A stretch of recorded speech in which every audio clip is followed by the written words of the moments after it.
Sylhet is located in the northeastern corner of Bangladesh. It rains a little bit more than the rest of Bangladesh. We have acquired a big piece of land. The land is, it has 17 islands and water body all around. The water body is around 2.5 meter high in summer. In winter, it dries up. So what we are going to do is we have made up our mind to have a big embankment. The land is, as I have sketched it here, it has some potholes.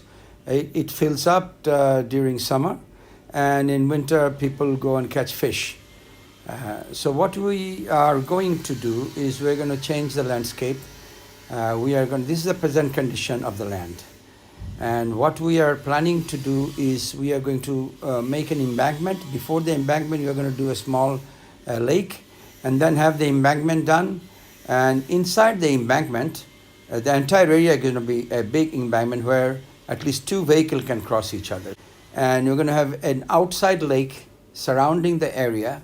And inside, we are going to have multiple ponds.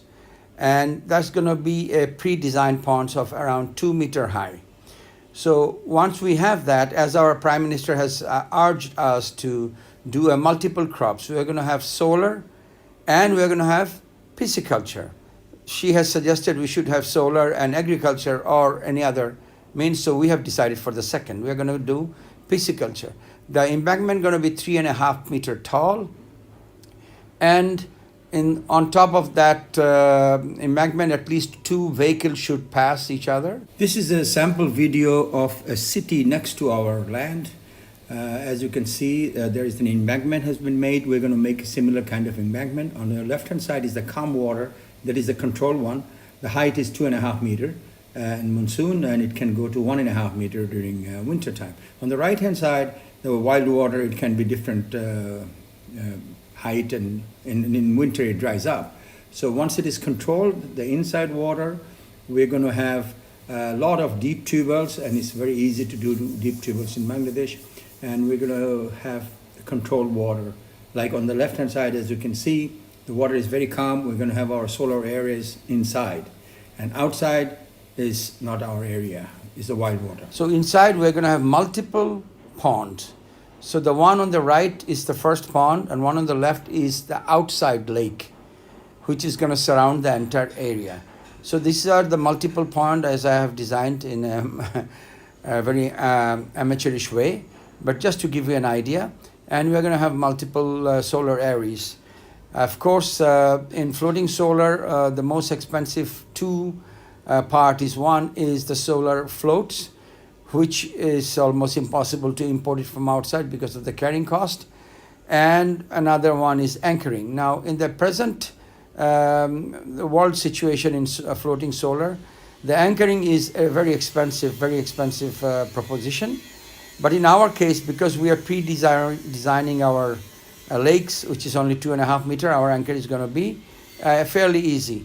We're going to have multiple deep tubers.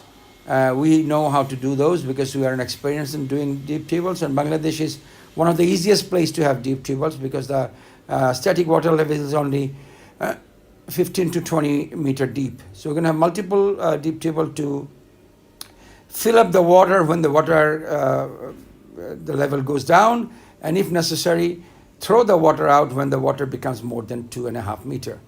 So the anchoring, as I said again, is going to be the cheapest in the world.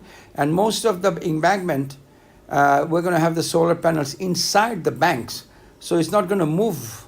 It's not going to move much when the water goes up and down. So it's going to just go up and down, maximum 3 meter high, and minimum is 1 meter. So it's going to be pretty cheap, and we're going to have pisciculture, fishing, and solar. Now, of course, the EPC contractors are going to decide we're going to have central inverters or we're going to have string inverters. If you have it on top of water, we can cool it down as we want, and cleaning the solar panel, which is a major task in dry land, on top of water first is not going to be that dirty to start with, and second, cooling, we don't have to use huge equipment. We can just splash it with water, or we can just use a broomstick. So the land we have, it has 17 islands, and the biggest one is around 4 acre, and the smallest one is around 2 acres. So those islands we can have our offices and our staff house and everything. And Bangladesh is almost floating on water, so I think the best solution for Bangladesh should be you can go ahead and have as big a land as possible. You can go for 200 megawatt if possible. It's very close. It's 23.9 kilometers from the nearest airport, and crow's flight, of course, is like 25, 26 meter.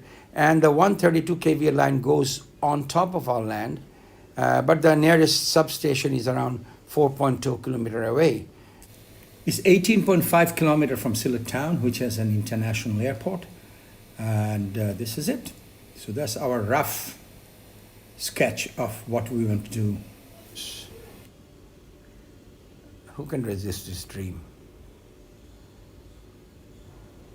So first you have to dream it, and this is our dream.